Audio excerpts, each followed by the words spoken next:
Scotty John on his own profile for today's Ask a Treasury Recruiter session.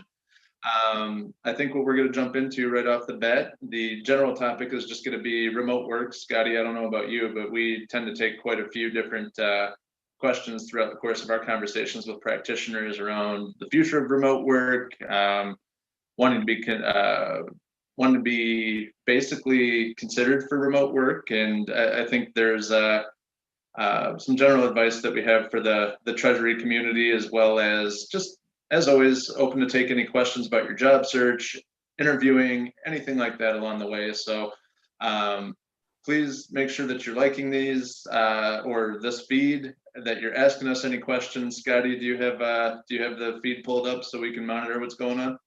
Yeah, you may have heard me pull it up. I'm still trying to figure out the best way to do that without, I guess, just muting myself and then have to mute our live feed, because otherwise you guys are going to get some significant feedback and echoing on this. But yeah, it's pulled up and we've got a handful of people on. Appreciate you guys being here. To Joe, to your point, obviously for us, what this is really about is taking a half an hour every week to answer people's questions. And if we don't get any questions here in the next, 10 seconds or so, we'll jump in on the topic you mentioned, which is obviously a hot one, and one we're hearing about a lot from the community, all around remote work. One last shot at any questions for those that are on the live right now. And I'm not seeing anything come through yet, Joe. So I think we just go ahead and jump into to the topic we have planned. Yeah, absolutely. So to echo your sentiments, which of course is always interesting on your own profile, but it's the whole idea is you have two live Treasury recruiters. We're in the market each and every day. We invite your feedback, your comments, your suggestions. We come in with pre-planned topics that we want to cover, but at the same time, we want to make sure that this time we're spending is a proper way to give back to the community as well, and that we're addressing the topics that are important to you guys as you're in your job searches or as you're looking to hire. Absolutely. So with that, Scotty, what have you seen in terms of trends with remote work, or just basically the shift in mindset from pre-pandemic to mid-pandemic to where we're at now? Yeah, so it would appear we haven't analyzed the data in any kind of scientific way at this point, but just the eyeball test for me right now is it would appear to be trending up currently in terms of a handful of remote only positions. Now, it's still not a lot. And here's the thing, to answer your question directly, Joe, early on what we saw was a mad dash to figure out how to go remote. Then we saw from what we were hearing in the marketplace, a lot of uncertainty and positions really going on hold. We've already talked about that, a bunch on these lives, where there was a couple of months, mostly, early summer, spring and summer, that it was just that. It was wait and see. And ultimately, I think everybody was trying to say, when we do hire, let's get people back in the office. And not only that, let's get back to some, an interview process that we all know and have experience with, which is face-to-face. Now, we recognized around July that wasn't going to happen, and we were in, for better or worse, a new normal. And so everybody kind of pivoted to, okay, we have to hire. These positions need to be filled. And in the near term, we're going to do this remotely. And I think, like I said, now the trend seems to be there's a few more companies that are saying, okay, you know what? We're open to remote only. However, the majority that we're still seeing are going to be remote temporarily, with the plan to go back into the office at some point. And I think it's been driven by candidates and particularly candidates' questions, where some of these firms are going to be more open to a hybrid model, where there's a couple of days in the office, but a few days working remotely. We already have the infrastructure for that. Everybody now knows that it's doable. So I think that is kind of, especially for firms that want to be competitive with top talent, we're going to see that more often. But in terms of fully remote, there's not a sea change yet, at least not from what I'm seeing, Joe. Yeah. So what do you, just a quick follow-up question. What do you think is, I guess, driving that activity, or why are we seeing this uptick? If you had to take a shot at, why we're starting to see an uptick, like Simon's been running in this business for over 8 years, had never seen a remote opportunity pre-pandemic. What's driving that? Obviously there's the pandemic and maybe, like you said, a new normal that's taking shape, but is there anything else? Yeah, I mean, I think savvy hiring managers and companies are recognizing the opportunity here to open up their talent pool. So for every candidate out there, that's asked Joe or I, hey, please keep me in mind for remote opportunities in the future. First of all, I should just address that question specifically. If a company tells us they want someone to be remote temporarily and then they'll go back into the office, ultimately that's what the expectation we'll set. But at the same time, if someone's an absolute perfect fit for a job and would only consider remote, I think it's safe to say that we would at least pitch that idea over to the hiring managers. But anyway, I digress. The answer to your question, Joe, in my opinion, is that companies recognize that this is a competitive advantage. It's just, again, it's candidate driven, and many people are very interested in remote. So between that and the fact that you open up your talent pool significantly, I think that's kind of why we're seeing the trend. But again, interestingly, it's not a major trend. It's still a small percentage of jobs posted out there. Yeah, and when you think about it, I mean, that's Treasury is relationship based, and those relationships are better formed and cultivated face to face than they are over technology. You can only do so much over Zoom. You can only do so much over FaceTime or anything like that. And even in the interview process, I mean, it creates its own unique set of challenges with trying to arrange video interviews, and then also, I mean, you never know what you're getting on the other side. It's tough to get a feel for someone, even if you and I didn't know one another. We're talking over Zoom, and it's just like, okay, that's a small window into the world, but who is this person? Like, I don't know what you're wearing outside of what I can see right now. You don't know what I mean, you have an idea, but it's just like, who is this person? Like, it's tougher to build those relationships, and that even carries into the new hire process and onboarding, which I think is probably a different conversation for another day. But it's interesting just seeing the shift overall, that remote is even on the table. Because I know, at least when I first entered the business a little over a year ago, or the industry, I should say, it wasn't even being discussed. I mean, not Absolutely. Even at the major technology companies. It's more of a, hey, you're going to be in the office. We are relationship based. I need you to be, if you're business facing, it was almost like an old school kind of bankers or accounting or corporate finance mentality, not to knock on any of this, but it's just like, I don't trust work is being done if it's not being done right in front of me. So you have the clock watchers, you have the 8 to 5, or in Treasury, we all know it goes way beyond 5. But it wasn't even a remote possibility. So we are seeing a shift in mindset there. But to your point, it's more of a situation where it's going to be on a case-by-case basis. I don't think you're going to see all organizations adopt it. If anything, I think it probably goes to more of a hybrid type model where it's a couple of days in the office, a couple of days out of the office. There will be those companies, to your point, that will have a competitive advantage, who are able to offer full-time remote. But you also have to be careful as an employee, as a remote employee too, especially a new person joining a team. It's that much tougher to develop the relationships with your team. It's that much tougher to have a good onboarding experience, which we both know, we've been around long enough. Those first 90 days pretty much are the foundation for the rest of your career. So if you're not making those inroads and you're not making the progress there, it might not be a super long runway for you, and it might not be your fault. It's tougher to adapt to a team environment and really build relationships that are necessary to be successful in Treasury just via technology. Yeah, no, absolutely. And we actually did get a question from the community. So Brian, appreciate the question. And I'll pose this to you first, Joe, and then I can give you my thoughts as well. But so Brian asks, what are the expectations for the job market as we head into the holiday season? Are you seeing a slower than normal flow of jobs, and in all likelihood expecting a strong January market for Treasury?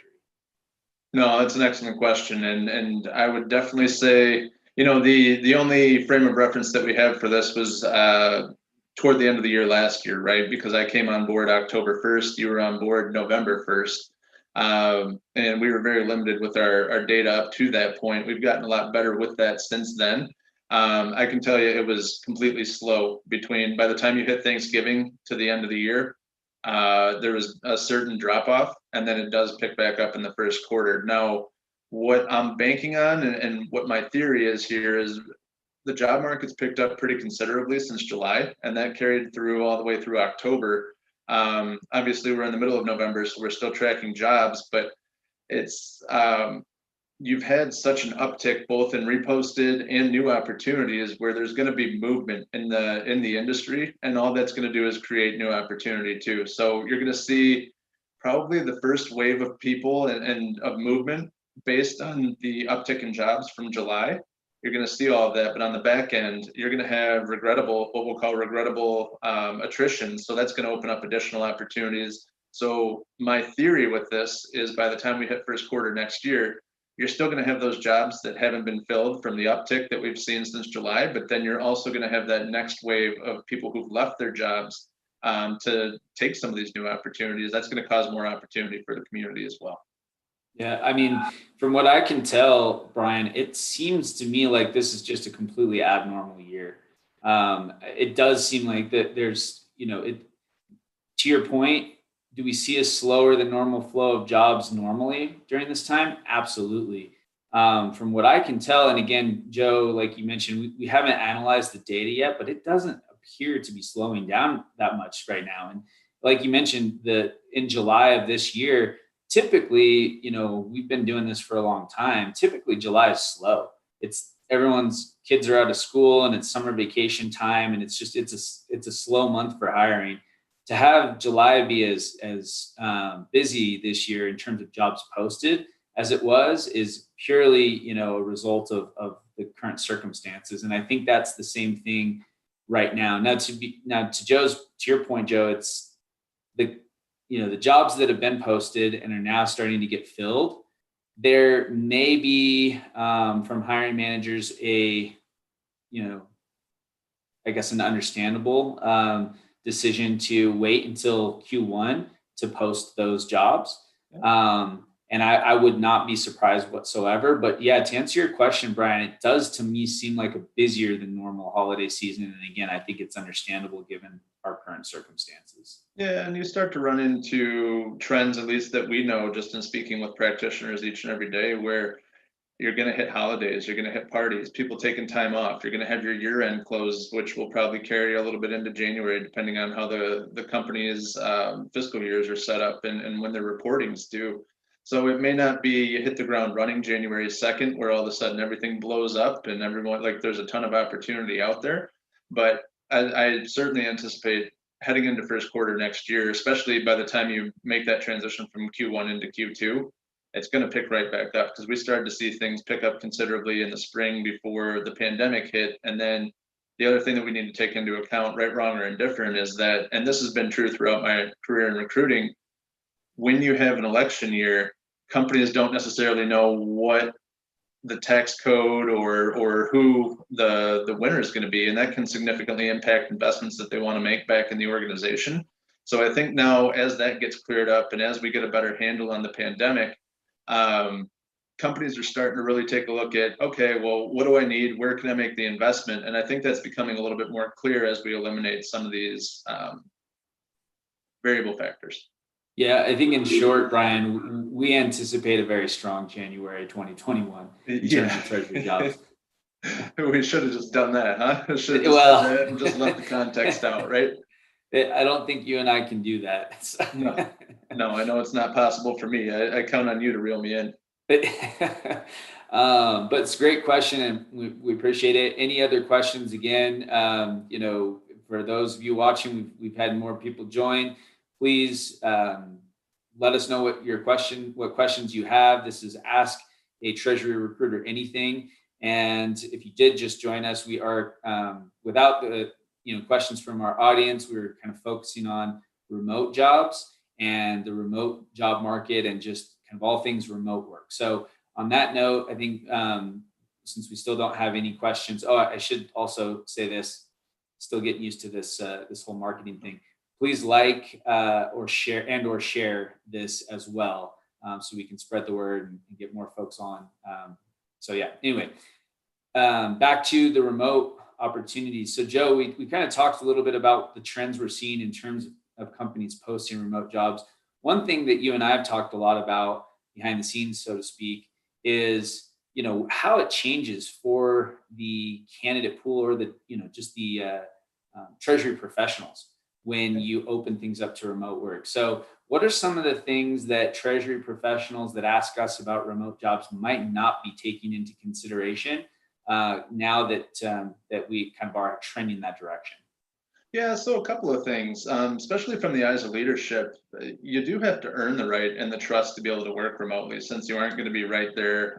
You know, especially with younger professionals at the Analyst, or maybe even some managers, where you're still getting used to the nuts and bolts of Treasury. You're still learning how to be a practitioner, what you're doing day in, day out. And a lot of that training is better delivered face to face or in person than it is over remote. So it takes extra effort, both from you as an employee or as a new employee, and from your manager at the same time, to really make the investment and take that training seriously to make sure that you're going to be successful in this role. That's part of what I was alluding to earlier with the runway conversation and the onboarding. And I know that's a concern with a lot of senior level leadership that I speak with is, yeah, you know, I have a team of analysts and we have to be able to train, and it creates the technology, and not being able to be face to face does have its limits. And it's a large concern for people, because not only do you have the knowledge gap that needs to be covered, but at the same time, you have that team gap that needs to be covered. And if you're not used to working remotely already, that's an adjustment. Granted, we've already had this 8-month leeway on it, or this 8-month runway on how to do it. But if you're joining a new organization, you know, your head's spinning, you're trying to get all of that figured out, and you have to earn that, and you have to earn that trust and that respect and that relationship with your leadership at the same time. So it does take an additional investment there. I don't know if you have anything. I have another thing that I want to add, but I don't want to just dominate the conversation. Well, yeah, I doubt, and perhaps I'll be taking this from you, but real quickly, I think just on that point, from a practical standpoint, as a job seeker or as somebody, you know, who's considering making a move from your current role in this new normal, I think what you need to expect is a longer process and a little bit more trepidation on behalf of hiring managers. Not in any way, because there's nothing personal here. It's just, you know, we're all trying to figure this out in real time. So yeah. I think there's still, I think in some ways, some kinks have been worked out, but there's still inefficiencies in terms of, you know, a smooth process, and you're going to get more, probably more meetings or more callbacks, so to speak, to meet with additional people, because everybody just wants to be as comfortable as they possibly can. So again, I think just basically just prepare yourself for a longer process and some Zoom fatigue. You're already getting that in terms of team meetings, but now if you want to go through the interview process, you should expect it to be longer and more involved with more stakeholders than perhaps it would have been if we were doing this, you know, the kind of the normal way, so to speak. No, those are great points. And even to add on to that, I'm going to pivot a little bit back to the point that I was going to make, which was part of the reason why you're seeing some of these remote opportunities open up is maybe instead of relocating someone who, you know, a hiring manager, when they go to open a rec or a requisition or an opening on their team, there's a specific need that's being addressed with this, right? So you're usually looking for a specific set of skills. I know we coach our clients, if they're 75, 80% of the way there, those are the people that you want to hire who are taking the next step. There's a number of reasons behind that. There's research behind it as well. It's not to discredit the people who have been there and done that and everything like that. But the reality is, when a hiring manager goes to open a position, they have an idea of who they want to hire, what this person is going to look like, both from a soft skill standpoint and from a technical skill standpoint. So if I'm a Treasury practitioner, you know, and I know we've talked about this before, but if I'm in Detroit, normally I'm just used to competing with anyone who's in the Metro Detroit area or someone who would relocate to Michigan. Believe it or not, there are people out there.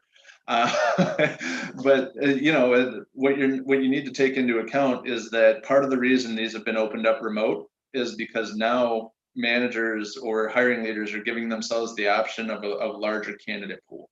And now all of a sudden your competition is blown open from just the people in your local market and the people who will relocate to that market to anyone who possesses that skill set and is open to remote work.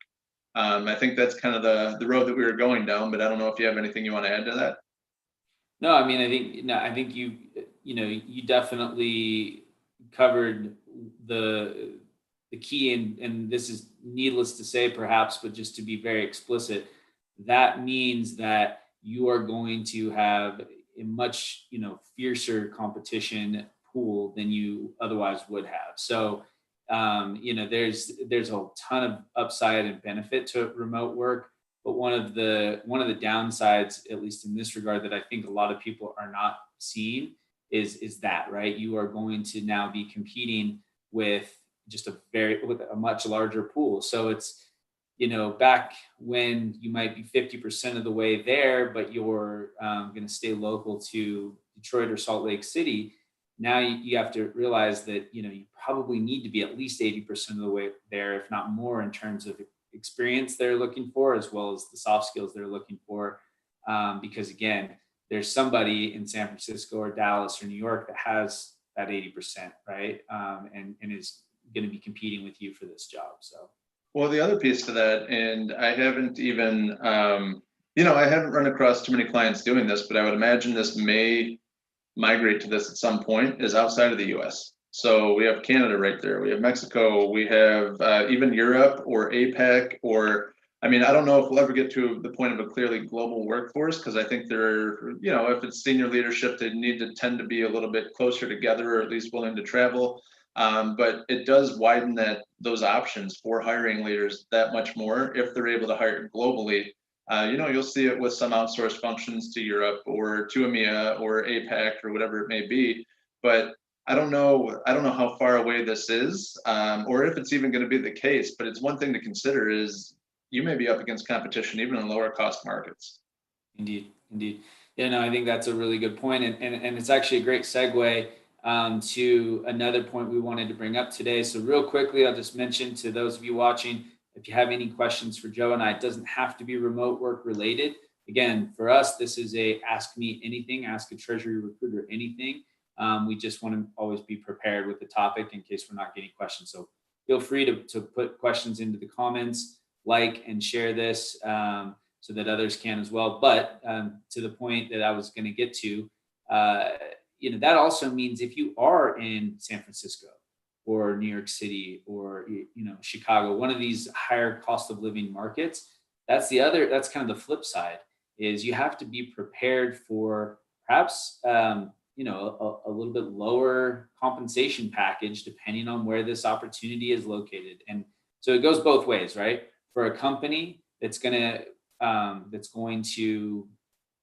advertise a remote work job, kind of have to take into consideration cost of living. And we have seen some companies that have gotten out ahead of this, and they've got their own calculation for what the cost of living is in different markets. So as a candidate, you're not going to necessarily expect, even though the company is based in San Francisco, you can't necessarily expect, if you're living in Denver or Salt Lake or Detroit, that you're going to get a San Francisco salary. Joe, you actually have, is there a specific example about like the cost of living calculation recently? I feel like we talked about it. Yeah, so most compensation departments and HR departments, especially the larger ones that are a little bit built out, with larger companies, you'll see it's called COLA, and it's cost of living adjustment. So for instance, in previous companies that I've worked with, maybe they have a hub that's in Michigan, but then if they have a position that's sitting out in another hub in a more expensive market, it can be up to a 20% adjustment on that base salary.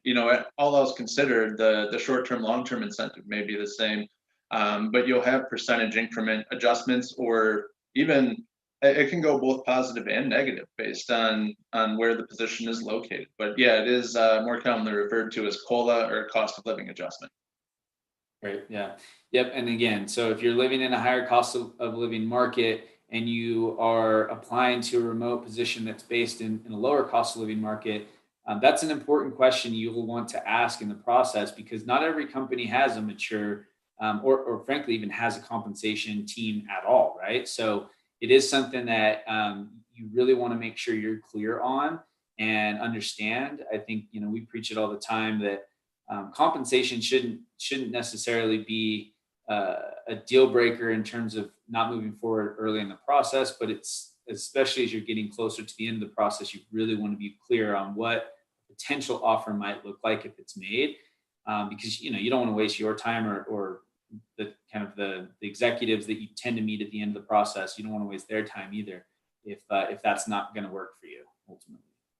Yeah, and you may actually see as companies go to advertise remote work, you may only see it in specific areas. We're talking like the secondary markets, not meant as a slight by any stretch, but I'm talking about the markets that still have large global corporations, but maybe you're in a cheaper cost of living area. So I'm looking at like Charlotte, anywhere around North Carolina. Texas is another one because you have all the oil and gas companies, plus you have some tech companies down there.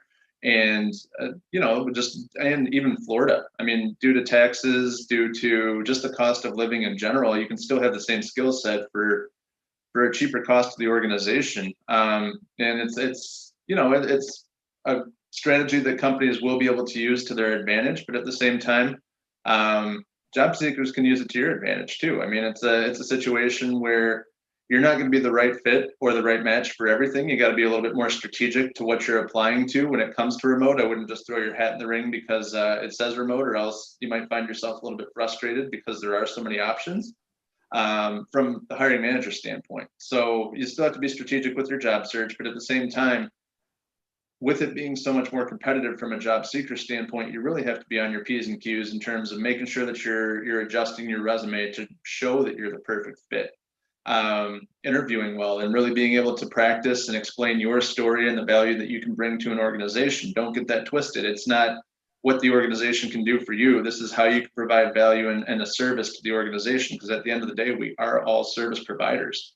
So there's that, and it's just really, it forces you to really be shined up and it's that much more important to be polished when you're getting into the interview process. And even before, it takes a little bit more planning even before submitting your resume, just to make sure that you're being selected, because there are more options out there.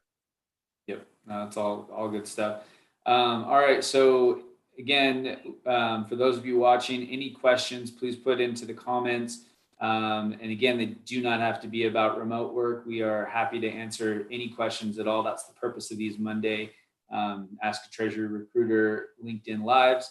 But I think in terms of this topic, Joe, anything else that we want to hit on with regard to, remote work trends, how best to prepare for remote work job interviews? I mean, just anything else that we want to cover before we jump off here today? Yeah, so I don't know about you, but I feel a lot of questions from the global community, not necessarily the US, where I get a lot of questions of, hey, are you able to still work with me even though I'm based in UAE, or maybe it's Hong Kong or wherever it may be. But do you get those questions? And I guess, what are your thoughts? If so, if not, I can run with it too. Well, to be fair, honestly, I don't get a lot of those questions, at least not from a remote work standpoint. It seems to me like the questions that I get from international people that are outside of the United States, they tend to be more about positions that I'm working on right now that I know are ultimately not going to be remote. We're going to go back to the office. Yeah. So I think to your point, if you've got questions specific to remote work from folks that are international, that'd be really helpful. Like. Yeah, and I just wanted to bring it up and really take a clear stance on it, just because I know I brought this up earlier, but I do field those questions from time to time, and I haven't run into the situation where even people with remote roles are open to offshore work just yet. And I don't know the reason for it. Sometimes it's tax implications, sometimes it's just being able to be set up to have an employee in those countries or do business in those countries, whatever it may be. There's another level of complexity there. I think we're just starting to scratch the surface on the remote work piece, and a lot remains to be seen on which direction we go from there. But when it comes to offshoring, I think that's probably the second evolution of the remote work when we're still in the middle of the first evolution. Yeah, no, I agree with that. And I think it just, for me, in terms of, we mentioned this early on in this session, but I just think it's worth reiterating. And this is a more general kind of comment about the remote work, space. And again, frequently asked questions that Joe, you and I get often. So basically what I want to say is that, kind of everyone that I speak with who is not open to relocating, almost invariably says, but I would absolutely be open to remote work. So please keep me in mind. As you guys all know, Joe and I are speaking to a lot of people, and the way that we'll keep you in mind for a remote opportunity is going to be if your skill set is perfectly aligned.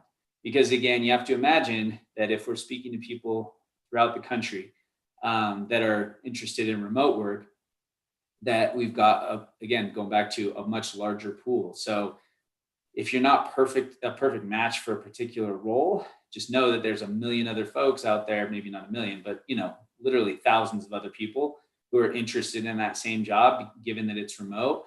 And if they're a perfect fit, those are the people that we're going to be reaching out to. Doesn't mean you can't, proactively contact us, but in terms of just setting an expectation here, I would highly recommend that you be proactive with us, even if you are a great fit, because we've just, by virtue of how many people we speak with, it's difficult for us to keep you top of mind. For sure. And I think that also comes down to just our relationships with the clients that we have too. Usually when a client is coming to us, it's because they can't fill the position on their own and they're looking for something specific. So we either help them adjust their strategies so that they can fill the position, or we help them if it's reasonable based on our experience and our market knowledge, then we're going directly to the market to find those specific individuals. So we're more than happy to have consultative conversations around how to develop, and there's no shortage of content that we put out there on the topic around how to develop your skill set and what you should be doing as a treasury practitioner to really evolve and move into that next level into leadership if you're an individual contributor, or even how to advance within leadership. But more than happy to have conversations with anyone, but you got to level set your expectations at the same time, because I think you and I are both pretty direct when it comes down to it around where people hit the mark and where they don't. And ultimately we're being paid to hit the mark. So that's really how this works. But what you can get out of both of us is our insight, and we'll give you a no BS assessment on whether or not it's going to be the right opportunity for you and why. So with that, feel free to reach out to us with any questions, or if you need anything, more than happy to have a chat. Indeed, absolutely. I appreciate that. And I saw that I see, and perhaps he's still on the live here, my uncle, who is in Sheridan, Wyoming. So he just made a comment, which is interesting. It looks like there's a housing crunch now in Sheridan. Freddie, I know you've been trying to retire. It looks like no luck for you as an inspector in Sheridan, given the influx of people headed there. But yeah, that's to your point. That's a really, that's what we're seeing a lot of. People are moving to more remote areas because they can. And then, this is generally speaking, people who are currently employed and, can work from anywhere basically. So again, any additional questions from the Treasury community, please go ahead and plug them into the comments here.